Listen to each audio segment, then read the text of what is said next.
Hey everybody, my name is Jesse Sandifer. I am here to contribute to the creature workshops for Ryan, and I'm very excited about the task. A little bit about myself. I am in Dallas, Texas. I co-own Greengrass Studios.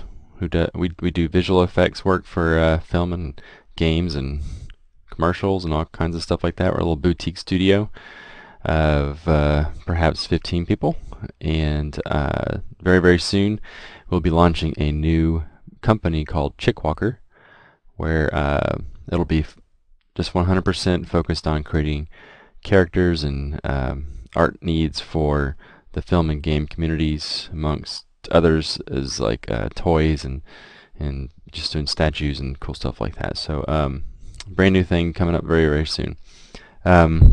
I've been in the industry for over 11 years, and I started out in architecture and worked my way through the industry to work in characters, and that's been my focus for the last 7-8 years or so.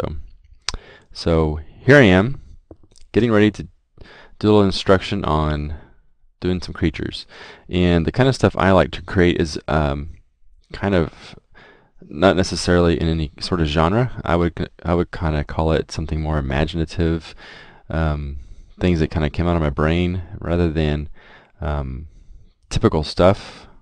I mean, if you like doing typical stuff, that's cool with me. And we've all do those kinds of things still, but whenever I'm asked to do something just kind of off topic, I just kind of like to make up my own stuff. I've been inspired by a few of the newer artists of the latest generation of concept artists and creature artists in the industry, and sort of mainstream of Neville Page and Feng Zhu and Ryan Church. A lot of the ones that have been just really heavily involved in some really big movies in the last and games in the last decade or so.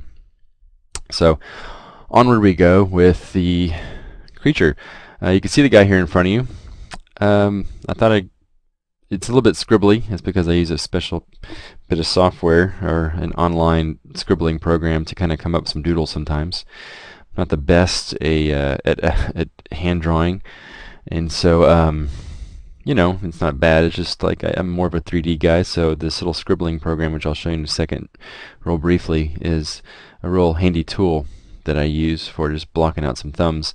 And this is basically just, I think of the kind of character I'm looking for.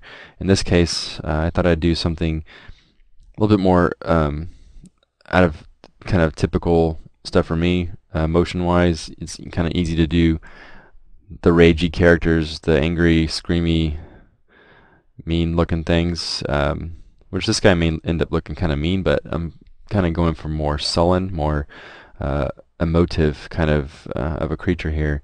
So what you're actually seeing here, I don't know if you can kind of read between the lines, but if you look at the head shape here, this is basically the head, eye, and his back kind of trails back here. Here's his neck, chest, his deltoid bicep kind of formations. So you can kind of break it down from there. You can kind of see what I'm doing, and then this is just kind of a doodle for his hand. Here's his fingers kind of draping down. So nothing too mind-boggling. I just like some of the shapes and some of the organic nature of him. I have a tendency to do harder surfaced like kind of creature work where it's like either scale-based or rock-based or things like that. So it's kind of one of those things, if you're an artist, you kind of find yourself, you have a certain look that you kind of typically do, and that's kind of my usual thing, but we'll see how much I can break out of that to kind of challenge myself. This is that program I was going to tell you about real quick. It's called Scribbler 2. You can find it at zefrank.com/scribbler/scribbler2. TOO. And what it does is basically you draw a line with your pen here, and it will connect with these interlaced kind of lines. So the more you go over it, the more it just kind of fills out. I don't know if anybody has seen this or uses this, but I really have taken a liking to it in the last year or two. I'm just kind of doodling right now, just kind of random lines, and sometimes that's how I come up with my best stuff.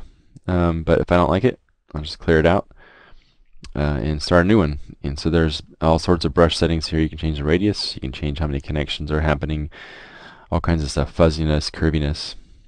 I usually work with a little bit smaller brush. And there's also canvas settings where you can change the width and the height, and you can also bring in images, and you can change the colors of your pen. You can even do an undo. You can save out images as well.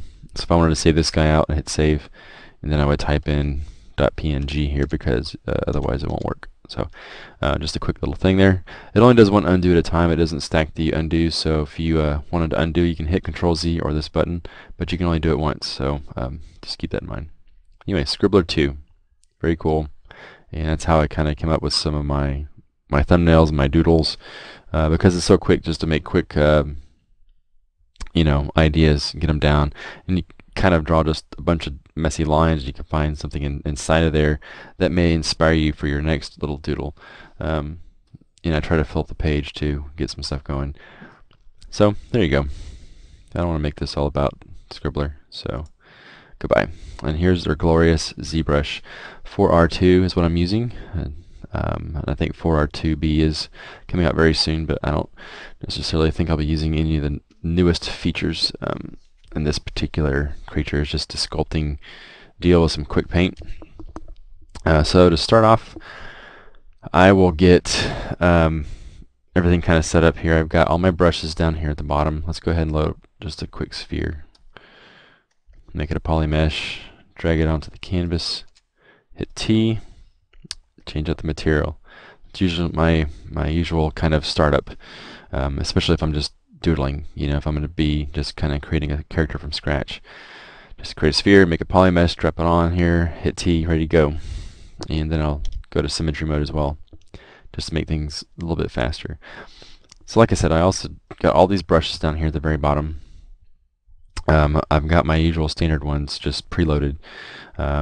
Standard, inflate, clay buildup, clay, form brush, dam standard, S polish, H polish, trim dynamic, pinch, and then I also have some of the newer brushes like the curve, trifill, slice curve, insert cylinder, and then just some extra ones, morph and Z project, or ones I just kind of keep up here just in case. And then I have 3 different smoothing brushes: smooth stronger, smooth directional, and smooth. And I drug the smooth directional and smooth stronger from the library of brushes that ZBrush comes with. I just stored them into the startup brushes folder. And I have all my masking brushes down here at the bottom as well, so I can quickly change my masking modes. I got 3 different kinds of moves. Normally I go to snake hook as well when I'm working in Dynamesh and creating new characters with Dynamesh, which will be going here soon, and some clip curves and rectangles and all kinds of doodads. And I usually have the lazy mask down here so I can change out the radius, and I have the back face mask stored in here. Just some quick stuff that that I kind of go to a lot. Subtool master, things like that. So everything else is pretty much standard, as you can see. So that's my usual rollout here. So let's go ahead and get started on our creature.